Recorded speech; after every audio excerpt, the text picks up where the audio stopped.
G'day Koala crew, welcome to the China Sprint, where Oscar battled with Max and Lando discovered the scenic route. Papaya Koala here with another episode of How Will McLando Favour Lando at Oscar's Expense this week? This is parody, not journalism. Pandas, opinions, and sarcasm only. Why? Any resemblance to reality is awkward. Ni hao. We've landed in beautiful China for the 2025 sprint, and yes, I am dressed like a panda. Why? Because, let's be honest, most sprints have the excitement level of a wet lettuce. So, someone's got to bring the entertainment while we wait for anything to happen on track. It's Q3 and Lando qualifies a mighty P6, thanks entirely to his own mistake. Though, of course, he gives the classic Lando special. I struggled a lot with the car. Just our difficulties showed a lot more today. Translation? It was my fault, but also not really my fault, but please feel sorry for me. Meanwhile, Oscar sticks at P3, a full 4/10 faster. You know, just normal teammate stuff. Unless you're McLando, where 4/10 faster somehow means worse. Lights out and Lewis, legend, leads in just his second Ferrari race. Max, also legend, slots into second. And Oscar?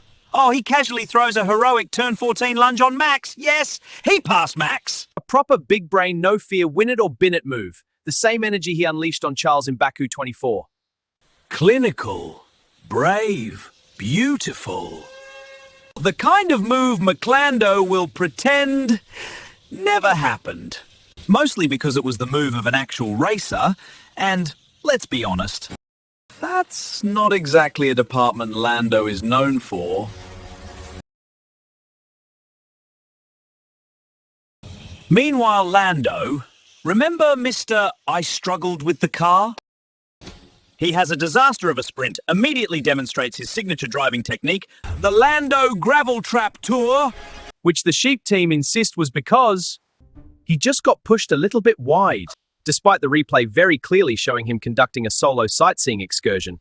Lando rejoined the track with all the spatial awareness of someone merging onto a motorway with their eyes closed. Young Kimi had to take evasive action, but apparently that was simply atmospheric racing condition, because the stewards apparently also had their eyes closed. He loses 3 places and then spends basically the entire race stuck behind, wait for it, yep, Lance, F1's other but far less entitled pay driver. Oh yes, Oscar overtakes legendary defender Max. Lando, in the fastest car on the grid, needs half the sprint just to pass Lance for 1 point. Meanwhile, a bit of good old-fashioned Southern Hemisphere argy-bargy between Aussie Jack Ruin and Kiwi Liam was correctly ruled a racing incident. No drama, just elbows out, carry on. Poor Charles was out there wrestling a spiritedly unmanageable stallion, declaring over the radio, "It's undrivable, I cannot turn the car at all." And yet somehow still dragged it to P5. Impressive. Right at the end, poor Jack found himself in another collision, this time with Gabby, earning a 10-second penalty. Not that it mattered, as he was already last, so it was essentially a time-based shrug. So in the end, Lewis takes the win. Oscar brings it home in P2. Max rounds out the podium in P3. And George collects a solid P4. And Lando? Yep, 8th. Cut to McLando management time. Fat Rat Brown musters a constipated grimace disguised as a smile, a very limp, disingenuous... That was a great job on the podium, Oscar. But how amazing was Lando, everyone? He was pushing the limit! Pushing the limits? Really? He was 4/10 slower than Oscar in Quali, rode the gravel like a hired lawnmower, and spent almost the entire sprint race fighting 1 AM. If that's the limit, then Oscar must be breaking the space-time continuum. Stella, of course, follows tradition, excusing Lando, praising Lando, blaming the car for Lando. You know, the usual routine anytime Lando underperforms, while Oscar drags the same machinery into heroics. But hey, at least there were no team orders this time. Probably only because Lando was too far back for them to invent any. While we're here, let's touch on a perennial favourite, steward inconsistency. Whether you think it exists or not, one thing is undeniable. A little more transparency wouldn't hurt. There's been calls for a permanent, paid panel of stewards. In theory, that improves accountability. We'd at least know who's making the calls when the more interpretive decisions land. But permanence alone doesn't guarantee consistency and doesn't remove the potential for bias. Because consistency isn't about contracts, it's about application. So here's my radical thought. Cameras in the steward's room. Publicly viewable.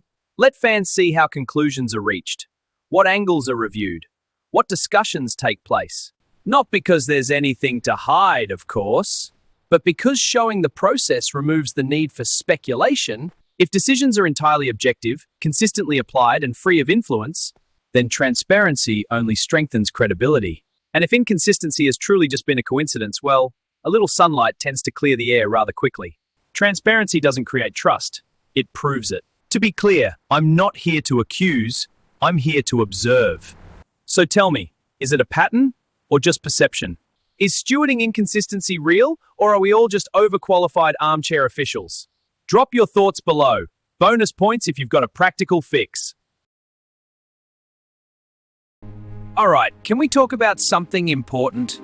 My brother has decided he's papaya now. Yep, full orange, head to toe, spiritually citrus. And look, good for him. Commitment is admirable. But some of us, we really do not have the complexion for highlighter orange. If, like me, you want to support Oscar without looking like a traffic cone, may I suggest the OP81 range over at Oscar's official store. Comfortable and stylish and, more importantly, actually wearable in public.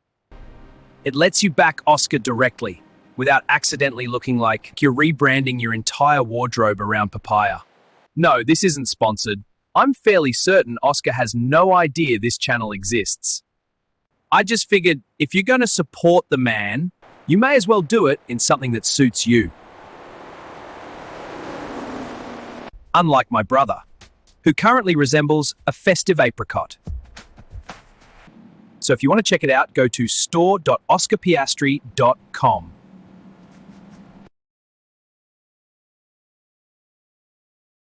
Like and subscribe for free. Less laps, more panda. You know the deal. Or join if you want to keep the papaya lights on between sprint weekends. Well, pandas eat bamboo. Yuck, that's awful.